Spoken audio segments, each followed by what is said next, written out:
esses momentos que nós estamos aqui na tua presença para aprender um pouco mais da tua palavra, Senhor. Esse estudo, ó Deus, tem sido bênção para as nossas vidas, Senhor. E nesta oração também queremos te pedir que o Senhor use o nosso pastor mais uma vez, Senhor, com sabedoria, com graça, com condução, Senhor, para nos ensinar a tua palavra, Senhor. Continue capacitando o teu servo, dando graça para ele, Senhor, para ministrar essas aulas, meu Pai, que tem sido edificante para as nossas vidas. Desde já nós já te pedimos e já te agradecemos tudo no nome de Jesus. Amém. Amém. A paz do Senhor, meus amados. Amém. Vamos abrir a Bíblia então, já ler a parte que nós vamos ler, enquanto estamos de pé. E capítulo 1 de 1 Coríntios, versículos 10 até o 16. Essa primeira parte, nós vamos falar sobre esse assunto, comportamento do crente.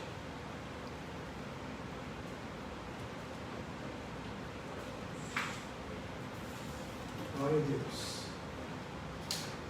Rogo-vos, irmãos, pelo nome do nosso Senhor Jesus Cristo, que faleis todos a mesma coisa, e que não haja entre vós divisões, antes sejais inteiramente unidos na mesma disposição mental e no mesmo parecer. 11. Porque a respeito de vós, irmãos meus, me foi comunicado da família de Chloe que há contenda entre vós. Quero.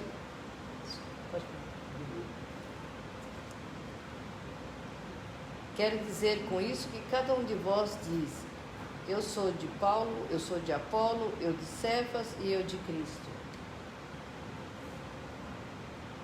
Está Cristo dividido? Foi Paulo crucificado por vós? Ou fostes vós batizados em nome de Paulo? Dou graças a Deus, porque a nenhum de vós batizei, senão a Cristo e a Daí. Para que ninguém diga que foste batizado em meu nome. Batizei também a família de Estéfano, além dele, não sei se batizei algum outro. Amém. Pode sentar, Max.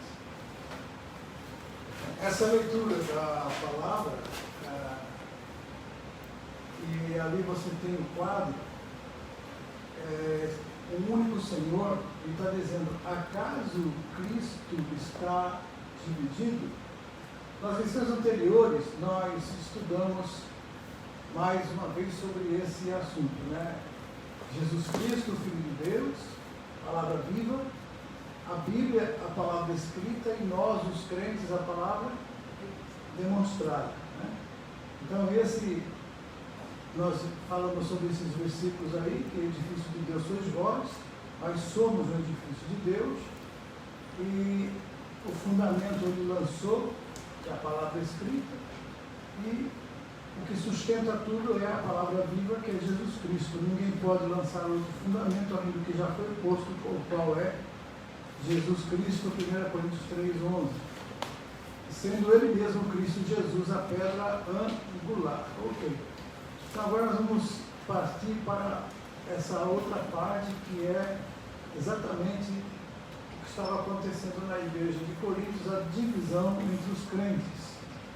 E essa divisão, Paulo começa dizendo: eu queria que vocês falassem todos a mesma coisa. Agora, a pergunta é: será que os crentes têm que concordar em tudo um com o outro? É possível isso? Pela palavra. Hã? Pela palavra sim. Isso não é... Mas isso é verdade? Isso acontece? Não. Então, em que a gente tem que concordar? Que, na verdade, cada um tem o direito de ter a sua própria opinião. Agora, o que Paulo estava querendo trazer? Em todos os momentos, nós vamos ver que Paulo puxa sempre a gente para Cristo. A igreja, ela é um lugar que também tem opiniões diferentes, mas pedir que os crentes concordassem em tudo é impossível. Mesmo que pela Bíblia, como o pastor falou, seja o que deveria ser, mas o que realmente então que Paulo estava querendo que os crentes concordassem? Porque também, lá em Romanos 14:2, Paulo escreveu: um crê que de tudo pode comer, mas o débil come legumes. Então, ele está dando a entender aqui que também que tem até gostos diferentes, paladares diferentes. Então, na verdade, o crente, a igreja em si, nunca vai ter sempre a mesma opinião, mas tem que ter uma forma de que todos nesse ponto, tenham a mesma opinião. Qual é? Em que então devem os crentes ser inteiramente unidos? No contexto que Paulo vai escrevendo, ele diz assim, as suas divisões, as divisões dos crentes devia a respeito de quê? O que eles falaram assim? Eu sou de Paulo, eu sou de Apolo, eu sou de Cefas, né, ou Pedro, e outro dizia, eu sou de Cristo. Então tinha 4 grupos na igreja. Um que era do apóstolo Paulo, um que era de Apolo, outro que era de Pedro, e o outro grupo era de Cristo. Então, na verdade, até aqueles mesmos que contendiam quanto ao fato de serem de Cristo estavam divididos na igreja. A igreja estava dividida por causa das opiniões. Então, o que Paulo fala a esses sectários? O que é sectário? Aquele que começa a fazer as panelinhas, né, as divisões. Ele disse, foi acaso Cristo dividido? Quer dizer, ali está naquele quadro, metade de Cristo para cá, metade de Cristo para lá, como se 2 pessoas pudessem adorá-lo de a forma como quisessem. E aqueles que faziam de Paulo seu ídolo, ele perguntou, Paulo foi crucificado em favor de vós?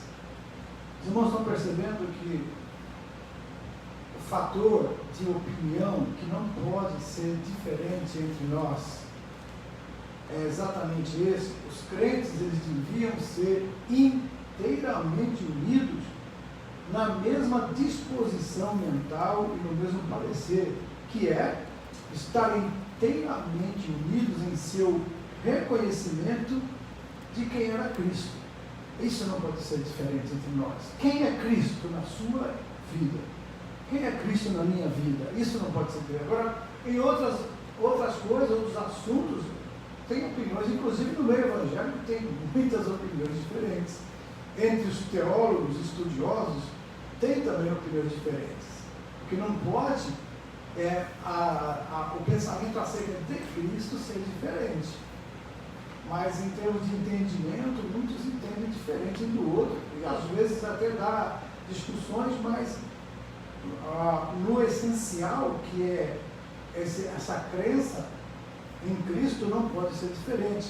Então não pode haver 2 senhores na vida do crente, só poderia haver um único Senhor, e nisso eles deviam ser da mesma disposição mental e do mesmo parecer. Por isso que ele disse, rogo-vos, pois, pelo nome do Senhor Jesus Cristo, que faleis todos a mesma coisa, que não haja entre vós divisões. E ele está falando justamente porque ele ia tocar no assunto dos grupos que havia na igreja que gostavam mais de um do que do outro. Os pregadores, ensinadores. Segundo os estudiosos, Apolo era uma pessoa que tinha uma retórica muito bonita, ele falava muito bem. Ele sabia se expressar. Então, tinha aqueles grupos que gostam mais do que ele fala mais bonito, que gostam mais da posição, outros gostam que aquele que tem mais unção do que o outro. Então, começa a haver aquela divisão. Isso não é saudável à igreja do Senhor. Nós temos que ter todos o mesmo pensamento. Jesus é aquilo que nos faz ver. Então, eu quero ver quem vem aqui pregar, eu quero ver Jesus nele. Eu não vou aqui ficar olhando quem está pregando, eu vou olhar a mensagem que ele está trazendo, se vai me alimentar, porque fala de Jesus, que é a minha pedra fundamental, o meu fundamento, a minha vida. Amém? Então, na verdade, os crentes, eles deviam estar unidos, então, no mesmo pensamento, como diz aí, que vejam, pensam a mesma coisa, reconhecer de quem era Cristo, não devia haver muitos senhores. Então, quando o crente fica dividido, ele faz de Cristo o outro Senhor. Agora, quando ele tem a convicção de que Jesus é o seu Senhor, então pode ter vários outros líderes que ele vai respeitar, ele vai gostar, mas no coração dele nunca vai colocar ninguém no lugar de Jesus Cristo. Amém? O crente tem que ser assim. Então, ele não é seguidor de homens, ele é seguidor de Jesus. Uma das grandes causas de divisões nas igrejas e entre os crentes é exatamente os ministros, que eles constroem a obra de Deus em torno de si mesmos. Eu nem gosto de falar a minha igreja, porque dá a entender que é um sentimento de posse, né? É minha, quando na verdade a igreja sempre foi e será de Jesus Cristo. Embora Paulo tenha dito, ou em determinado lugar também, sede meus imitadores, assim como eu sou de Cristo, ele falou isso. Agora, ele estava mentalmente mostrando para as pessoas, olha, me siga, como eu estou seguindo a Cristo. Quer dizer, se eu deixar de seguir a Cristo, continue seguindo Ele, né? Então, Paulo estava dizendo, porque a maneira de vida de Paulo, e a gente olhando as cartas, olhando a vida dele, fala assim, claro que ele imitava a Cristo em tudo, e ele padeceu muito por causa do nome de Jesus. Agora, a única preocupação de Paulo é que eles fizessem de Cristo o seu Senhor do mesmo modo que Paulo fazia. Então ele queria que os crentes, nós os crentes, vamos fazer de Cristo o que Paulo fazia. Paulo fala assim, nada de mim mais vale. O que ele falou em Gálatas 2:20? Não mais vivo eu, mas Cristo vive em mim. Como a gente pode falar isso? Nós vamos ver, irmãos, que muitas vezes nós temos falhado, viu? Lideranças falham, pastores falham. São servos de Deus. São servas de Deus. Mas falham, vem com hábitos lá de fora, vem com costumes, vem com coisas, entendimentos errados. Mas sempre, quando a gente quer aprender, Deus sempre vai nos ensinar. Enquanto a gente tiver mentalmente a vontade de aprender, com certeza Deus vai sempre colocar alguém para nos ensinar. Mesmo que seja uma criança, ela pode ser usada por Deus para nos ensinar uma missão de vida, uma verdade que nós não estávamos percebendo. Amém? Então, Paulo, ele era tão cuidadoso em exaltar o nome de Cristo, amados, que ele evitou até de fazer batismo de crentes. Ele ganhava as pessoas, salvava, as pessoas salvavam para a igreja, mas ele não queria nem batizar, porque para que ninguém dissesse, eu batizei em nome de Paulo, foi Paulo que me batizou, sabe? Ele nem isso queria, porque ele não queria de forma alguma anular o valor da cruz de Cristo. É isso que ele falou. Ele evitou batizar. Então, na verdade, o versículo 15 diz o quê? O versículo 15, aqui na outra leitura, ele disse, para que ninguém diga que fostes batizados em meu nome. Para que não diga que ninguém diga, para que ninguém diga que fostes batizados em meu nome. Agora ficou fácil a gente entender por que Paulo diz que vocês tenham todos o mesmo pensamento, que sejam unânimes ou uníssonos num pensamento. E qual esse? se é impossível nós, como no começo falamos, de todos ter a mesma opinião. Aqui mesmo, nós temos um grupo pequeno, mas se você for olhar, cada um tem um jeito de pensar, um jeito de entender certas coisas. Mas na hora que vai falar de Jesus Cristo, não podemos ter diferença. Jesus é o fundamento da sua vida. Então é isso que nós temos que ser iguais. Ele é tudo para nós. Não mais vivemos nós, mas Cristo vive em nós.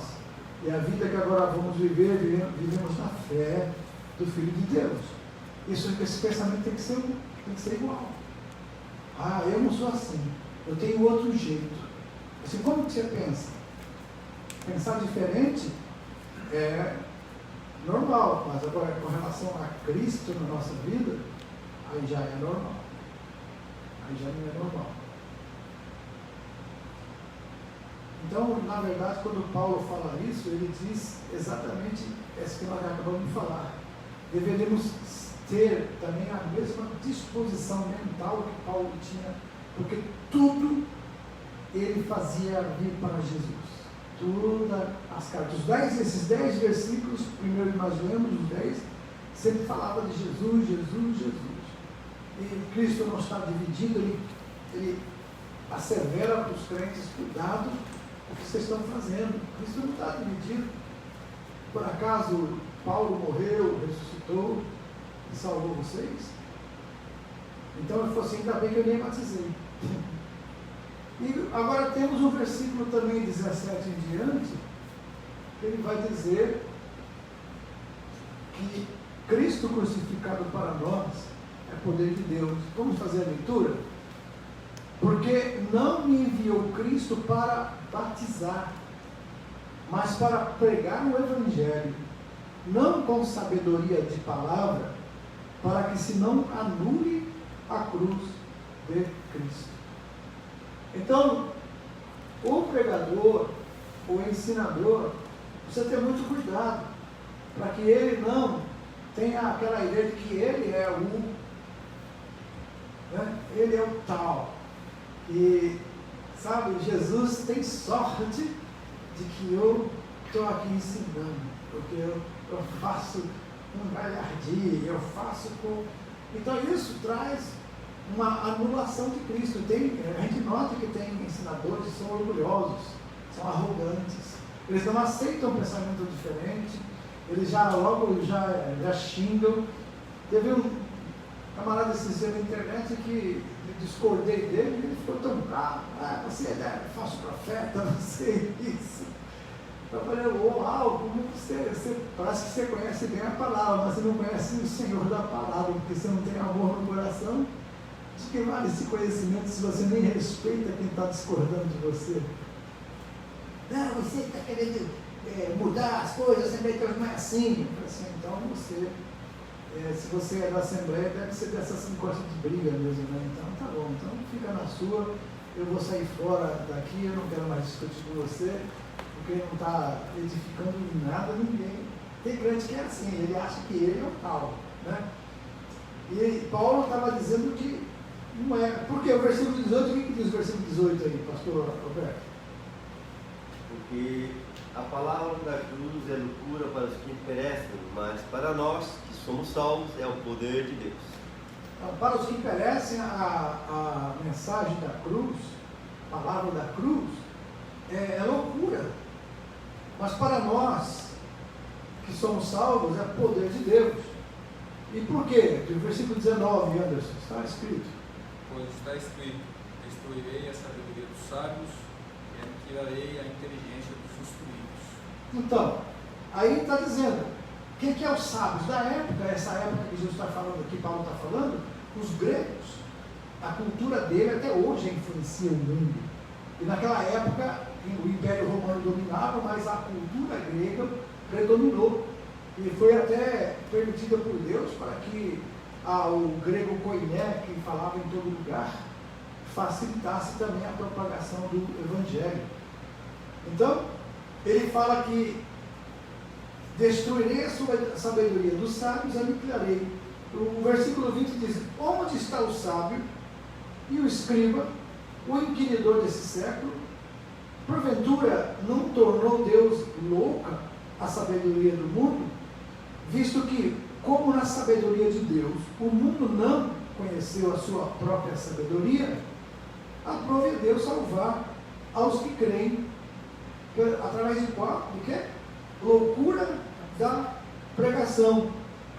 Mas nós pregamos a Cristo e este crucificado, escândalo para os judeus e loucura da pregação. Loucura para os gentios. Quem é gentios na época? Eram os gregos. Mas para os que foram chamados, tanto judeus como gregos, pregamos a Cristo o poder de Deus e sabedoria de Deus, porque a loucura de Deus é mais sábia do que a dos homens, e a fraqueza de Deus é mais forte que os homens. Então, na verdade, o mundo, ele disse no versículo 21, não conheceu por sua própria sabedoria. Não é a sabedoria do homem não leva ele a Deus. É isso que Paulo está falando. Os gregos, eles tinham as escolas filosóficas, sabedoria, mas o conhecimento deles era tão grande que eles não admitiam fé, não admitiam crer. Porque quando Paulo começou a falar sobre que Jesus foi morto, sepultado e ressuscitou no terceiro dia, é demais. Esse cara é louco. Esse cara está falando muita bobagem. Então, na verdade, para os judeus era um escândalo. Porque os judeus não criam. Eles queriam que Jesus, até eles, os próprios discípulos esperavam que Jesus derrubasse o Império Romano e começasse a reinar. Os discípulos já estavam se preparando para reinar com Cristo. E Jesus falou: meu reino não é desse mundo. Então, do que está sendo pregado e do que o ouvinte crê a respeito do que se prega. Quando Paulo pregava, ele pregava sempre Cristo crucificado. E os ouvintes, eles criam. Será que eles criam acerca da ressurreição? Ou como eles criam acerca da crucificação também de Cristo? Para os judeus, a pregação era escândalo. Para os gregos, era uma loucura. Para os que foram chamados à sua pregação, era Cristo, o poder de Deus e sabedoria de Deus. Então, na verdade, essa pregação de Cristo crucificado consistia num escândalo para os judeus. Por quê? Porque a parte da mensagem que diz quem quiser é o que os escandalizava. Os judeus achavam que eles eram só eles os eleitos de Deus.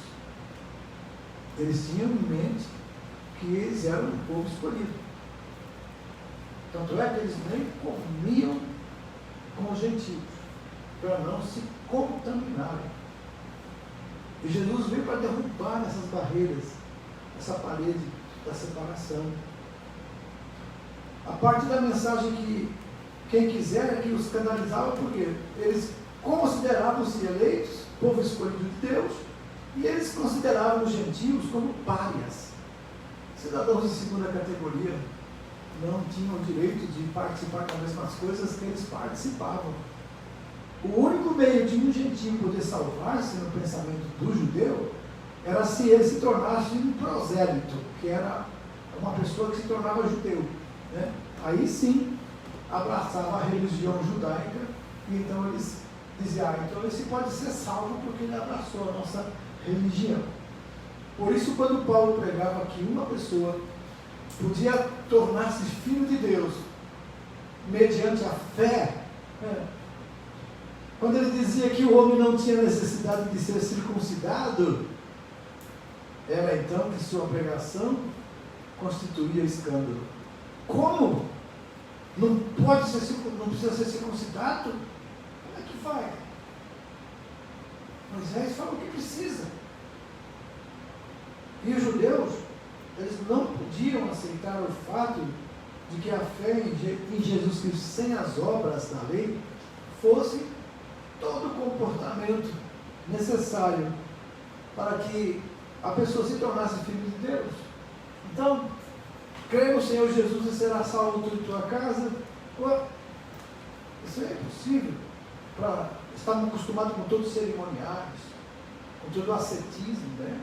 Aquelas coisas que não tocam, não pode, isso aqui, E de repente eles veem que Paulo está pregando, dizendo, eu creio, você crê em Jesus, você vai ser salvo, não precisa circuncidar. Aí os judeus realmente se escandalizaram com Paulo. Eles se escandalizaram com Jesus, que curava no sábado. Eles ficavam escandalizados e queriam até matar Jesus por causa disso. Então, os gregos eles consideravam a loucura que Paulo pregava, por quê? Eles se julgavam sábios e prudentes. As escolas filosóficas, né? Paulo, inclusive, tinha, né, quando ele foi em Atenas, ele teve contato com os epicureus e com os estoicos, duas escolas filosóficas gregas, e eles vieram ouvir Paulo falar. E eles estavam atentos, era uma novidade que eles estavam ouvindo Paulo falar. Esse Deus que vocês adoram sem saber, é o Deus que criou os céus e a terra, e papapá. E quando fala de Jesus Cristo, que ele veio, que morreu, foi sepultado e ressuscitou, os gregos, esse cara é pirado, esse é louco, ele não tem juízo não. Aí pronto, eles gostavam de debater mesmo esses assuntos filosóficos, né? Essas coisas. E quando eles viam que uma pessoa tinha uma ideia que não era muito boa, eles escarneciam, zombavam, você é burro demais, você vem com essas ideias doidas aí. E aí então, eles eram muito céticos também. O que é cético? Eles não acreditam em tudo, eles ficam primeiro analisando, né? Principalmente com as coisas invisíveis e também eternas. Tudo deles era se entender por aqui, pela sabedoria humana. Então, apareceu Paulo pregando Cristo crucificado e ressurreto. E quando eles ouviram Paulo declarar que Jesus era o Filho de Deus, que Jesus, além, por ser Filho de Deus, ele também foi crucificado, sepultado e ressurgiu depois de 3 dias, aí era demais. Então, eles sentenciaram a pregação de Paulo como loucura, por isso que fala, é loucura para os gentios, escândalo para os judeus. Vão entender agora? Escândalo para os judeus, porque os judeus não viam a possibilidade de uma pessoa ser salva se não fosse judeu. Se fosse gentio, quisesse ser salvo, tem que se tornar um prosélito, isto é, aceitar a religião judaica e fazer todos os cerimoniais que eles faziam, os sacrifícios e tudo mais, circuncidar-se, era um prosélito, se tornava um judeu. Então, não precisava, Paulo disse que não precisava disso, para ele foi escândalo. Quebrou aquelas paradigmas deles, aquela estrutura deles caiu por terra e eles escandalizaram. Já os gregos, eles não admitiam para eles era uma falácia, falar de morte e ressurreição, falar de ser filho de Deus. Se o homem, né, para os gregos não existia isso. Então por isso que fala, a loucura de Deus é mais sábia do que os homens. Por quê? Porque com toda a sabedoria dos gregos, todas as escolas filosóficas, eles não alcançavam com essa sabedoria a salvação deles. Vocês não entendem? E por isso que Paulo fala sobre os judeus e também fala sobre os gentios, que na época eram os gregos. E aprove a Deus salvar aos que creem pela loucura da pregação. Então, se era loucura, aquele que crê será salvo pela loucura da pregação. Que realmente, para entender a mente humana, alguém que morre e depois de 3 dias ressuscita e vai para o céu e é o Filho de Deus, realmente é embaraçoso para eles. Mas, terminando esse assunto, esse Cristo crucificado para nós é poder de Deus, ali está o judeu tropeçando na cruz e os gregos dando risada, zombando de que Paulo estava falando algo que era improvável, impossível também. E o crente acredita em Cristo Jesus. Agora, vamos terminar esse assunto falando sobre Cristo glorificado, a fim de que ninguém se vanglorie da presença de Deus. Como Paulo diz aqui no versículos 26 até 31, vamos ler? Irmãos, reparai, pois, na vossa vocação, visto que não foram chamados muitos sábios segundo a carne, e nem muitos poderosos, e nem muitos de nobre nascimento.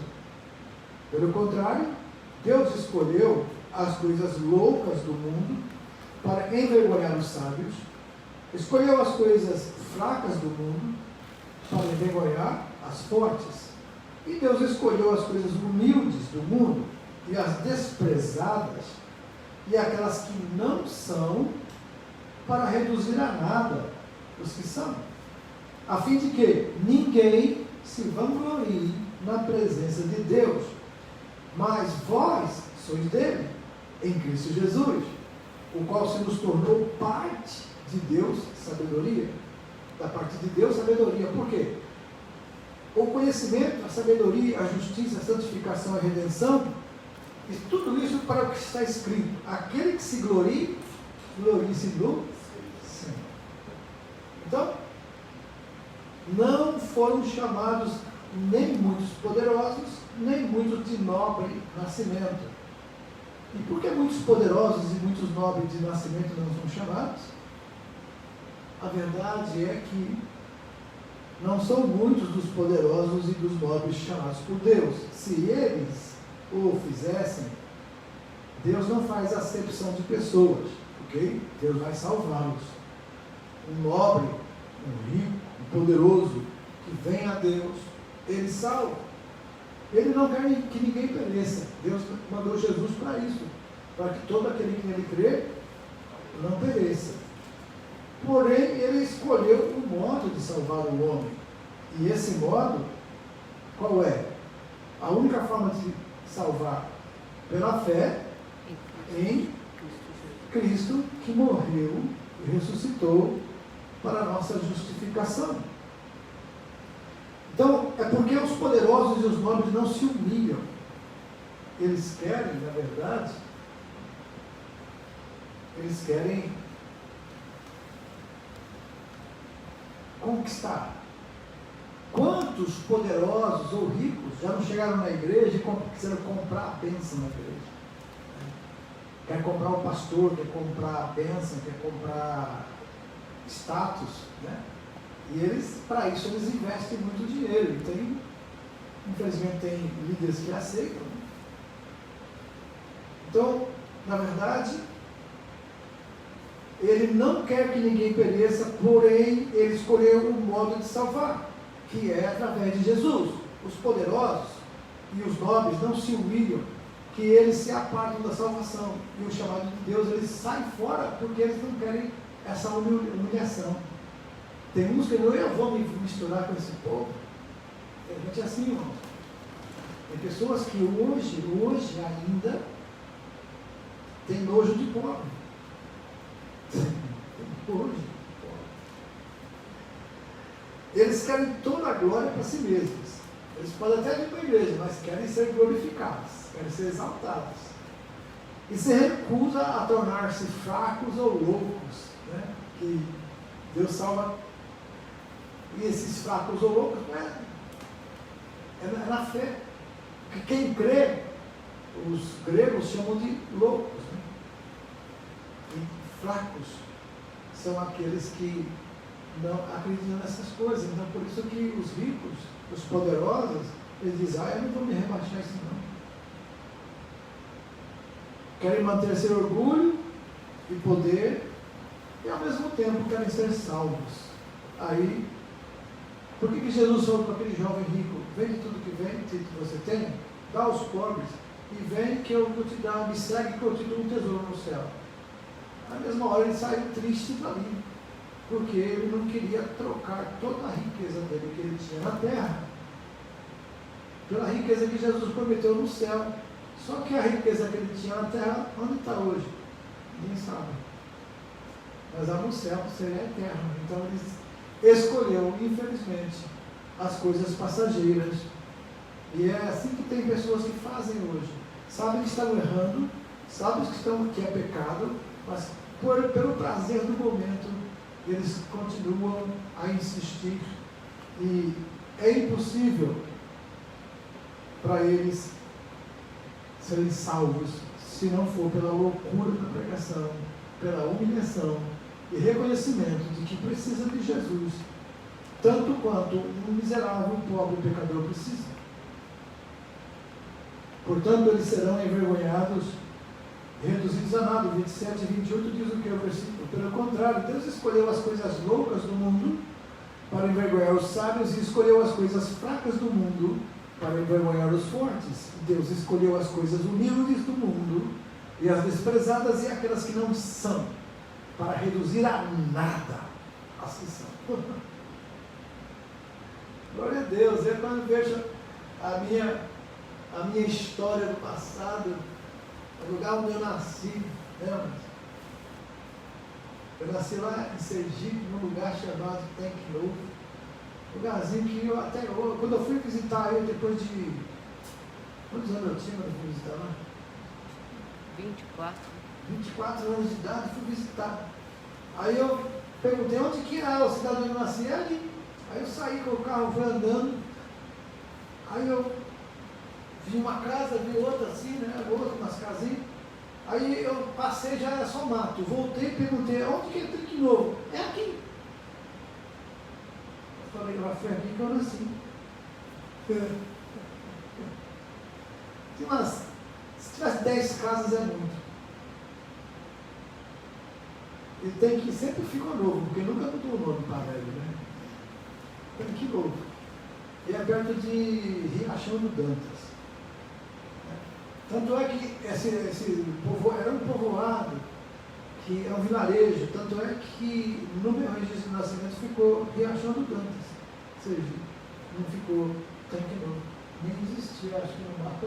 Estrada de chão, né? Existe. Estrada de chão. Então, na verdade, Deus escolhe as coisas que não são para confundir as que são. E por quê? Porque aquele que gloria tem que se gloriar em quem? No Senhor. Ele fala, aquele que se gloria no Senhor. Coisas loucas, coisas fracas, humildes, as desprezadas, aquelas que não são. Essas são as coisas que Deus escolheu para envergonhar os sábios.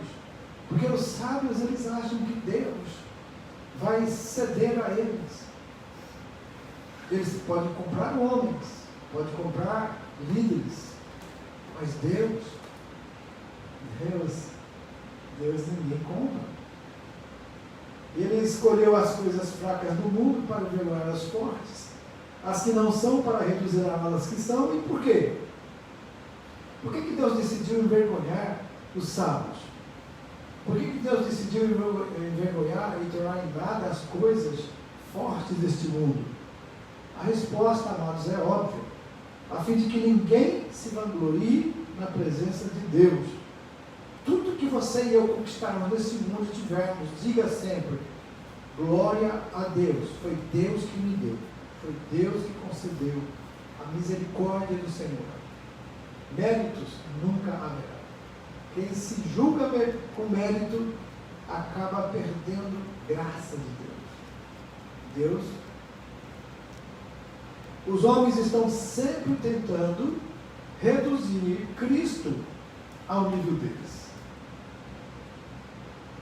Uma vez eu vi uma pessoa falar assim, olha, eu voltei para a igreja, viu? Mas me tratem bem, que senão eu saio de novo. Eu falei, boy, quer dizer então que você está fazendo um favor para Cristo vindo para a igreja. Não é Cristo que te fez o favor de salvar você do inferno. Ok, você pode escolher estar na igreja com Cristo para ir para a salvação, para o céu, ou sair da igreja e ir para o mundo, para o inferno, com ele. Interessante isso, né? Parece que está fazendo. Tem pessoas que são ricas e às vezes falam, ó, Se eu sair da igreja, aí meu dízimo não vai fazer falta, vocês não vão aumentar não, vai ficar pobre vocês, porque meu dízimo é pesado, é forte. Uma vez eu ouvi isso, e eu falei assim, olha, sinceramente, a igreja do Senhor Jesus nunca precisou do seu dinheiro. É você que precisa de Jesus para te abençoar. Porque se você tem, é porque Deus te deu. Mas a igreja, com ou sem o seu dízimo, o seu dinheiro, ela continua, porque a igreja é de Jesus Cristo e Deus é o dono do ouro e da prata. Então, não tem por que você achar que o seu dízimo, a sua oferta, o seu dinheiro vai beneficiar a igreja. Ela pode beneficiar materialmente, mas a igreja não é material, a igreja é espiritual. Nós estamos reunidos em coisas materiais, mas a igreja de Cristo é espiritual. Não depende de prédios, não depende de dinheiro, não depende disso.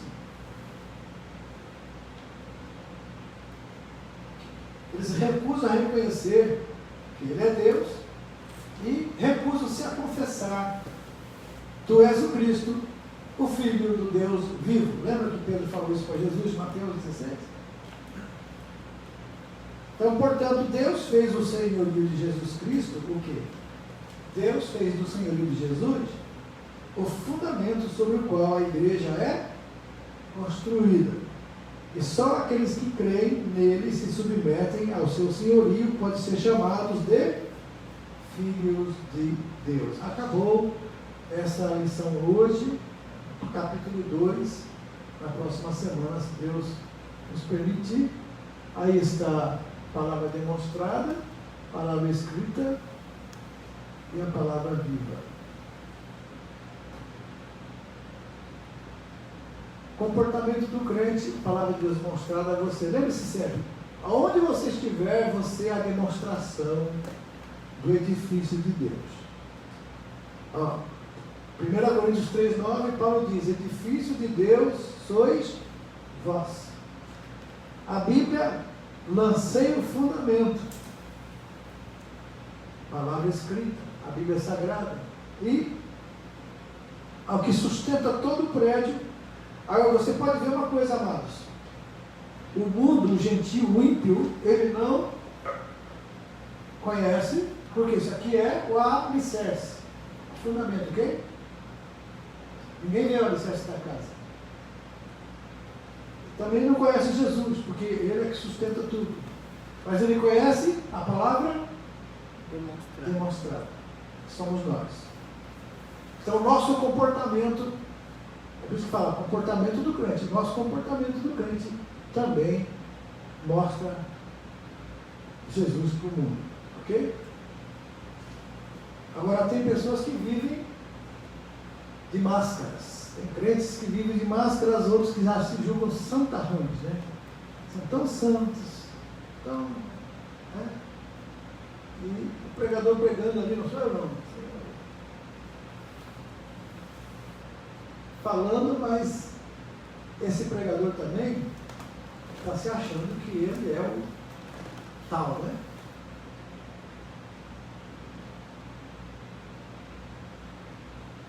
Na verdade, a balança que pesa o nosso comportamento é o nosso procedimento nas coisas de Deus. E por isso, amados, então nós ficamos por aqui. Na próxima semana, então, nós vamos continuar esse estudo sobre o comportamento do crente, falando sobre o testemunho de Deus sobre Jesus, a sabedoria de Deus que estava em Cristo Jesus e também Jesus Cristo que ensinava e falava e revelava pelo Espírito de Deus. Amém? Vamos orar ao Senhor,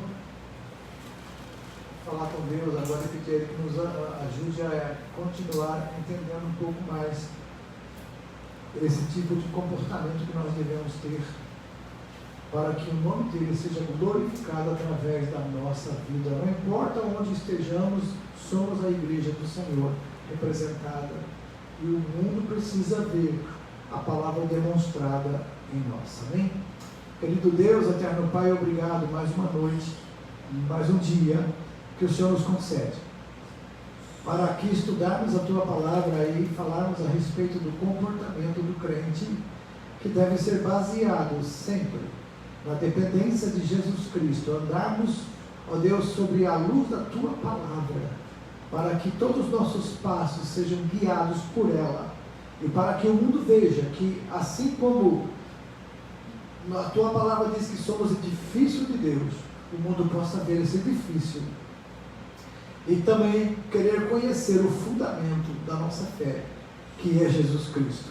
Obrigado, meu Deus, por essa noite, obrigado pelos irmãos que estão ouvindo, e obrigado pelos irmãos que participaram, e Tua bênção esteja sobre cada um, que nós possamos, Senhor, cada dia mais, ó Deus, vivemos uma vida que glorifique o Teu nome. No nome de Jesus nós oramos, amém.